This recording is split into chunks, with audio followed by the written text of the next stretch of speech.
በጂ20 ሰሚት በደቡብ አፍሪካ በነበረን ቆይታ ኢትዮጵያን መጥተው እንዲጎበኙ ያቀረብኩላቸውን ግብዣ ተከትለው ዛሬ ኦፊሻል ጉብኝት በኢትዮጵያ ለማድረግ ስለመጡ ያለኝን አክብሮትና ደስታ ልገልጽላቸው ፈልጋለሁ።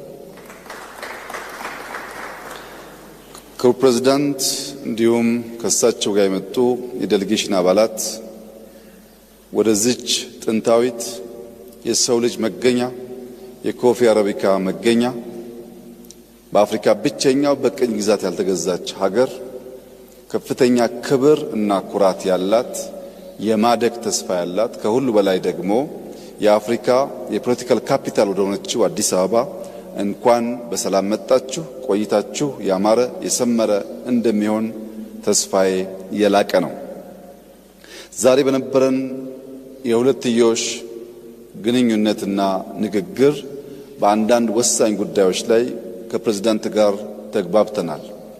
አንደኛው በኢትዮጵያና በቱርክ መካከል የሚደረገው የንግድ ልውውጥ ቢያንስ $1 ቢሊዮን መሙላት እንችልና ከዚያም በላይ ማደግ እንዲችል በሁለቱም መንግስታት ታቅዶ እንዲሰራበት እንዲሁም የቢዝነስ ሴክተሮች ዳይቨርሲፋይ እንዲደረጉና በሁለታችን መካከል ያለው የንግድ ልውውጥ እንዲያድግ ከስምምነት ተደርሷል። በተለይም የቱርክ ሁነኛ ኩባንያዎች ወደ ኢትዮጵያ በመምጣት ኢንቨስት በማድረግ ለሀገር ውስጥ ገበያ ብቻ ሳይሆን ለአፍሪካ ገበያ ኤክስፖርት ማድረግ እንዲችሉ በትብብር እንድንሰራ ተጨማሪ ኢንቨስተሮች እንድናመጣ ተነጋግረናል። ከዚህ በተጨማሪ ኢትዮጵያ በዓለም ላይ ፈጣን እድገት እያመጡ ካሉ ጥቂት ሀገራት መካከል አንዷ ስትሆን በዚህ ዓመት የ10.2% እድገት ትጠብቃለች።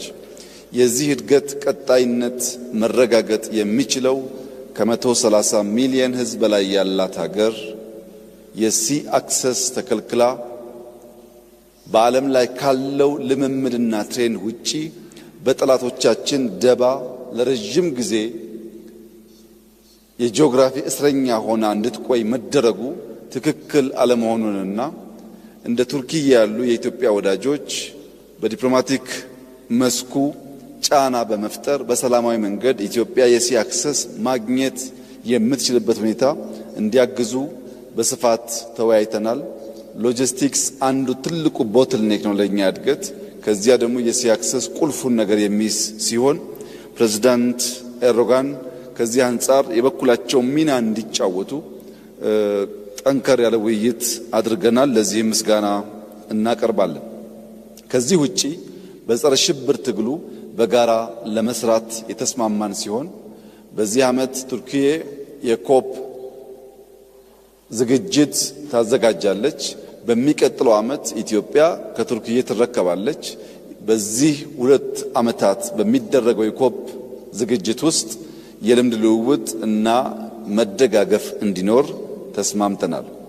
ኢትዮጵያ የአፍሪካ የፖለቲካል ካፒታል በመሆኗ አፍሪካ ከፍተኛ እድገት እያሳየች ያለችበት ዘመን ስለሆነ በሚቀጥሉት 20-30 ዓመታት አፍሪካ የሚገባትን ቦታ እንደምትይዝ ታምኖ እየተሰራ ስለሆነ ቱርኪዬ ከአውሮፓ አንጻር እና በኤዥያ መካከል ባላት ጉልህ የጂኦግራፊና የኢኮኖሚ ሚና የአፍሪካ እድገት ውስጥ የበኩሏን ሚና እንድትጫወት ብዙ ውይይት አድርገናል፣ ተግባብተናል። በመጨረሻም በኢትዮጵያና በቱርክ መካከል ከጥንት ጀምሮ የነበረው ዝምድና ወዳጅነት አሁንም በመከባበር በመደጋገፍ አብሮ በመስራት ወዳጅነት ለማጠናከር በእኔና በፕሬዝዳንት ኤርዶጋን መካከል ከስምምነት ተደርሷል። ከሞላ ጎደል በሁለትዮሽና በመልቲላተራል ጉዳይ የነበረን ውይይት እጅግ ውጤታማና ፍሬያማ ነበር። ፕሬዝዳንት ጣይብ ኤርዶጋን ይህንን ሪጅን በደንብ የሚገነዘቡ በዚህ ሪጅን ውስጥ ኢትዮጵያ አንከር ሀገር መሆኗንና ሚናዋ መወጣት እንዳለባት የሚያምኑ በመሆናቸው ንግግራችን እጅግ የተዋጣ ነበር ማለት ይቻላል። ለነበረን ቆይታ ላሎት ኮሚትመንት ኢትዮጵያ እንዲሁም እኔም ከፍተኛ ምስጋና ላቀርብ ፈልጋለሁ። እንኳን በሰላም መጡ። ቆይታው ያማረ የሰመረ እንዲሆን እመኛለሁ። አመሰግናለሁ።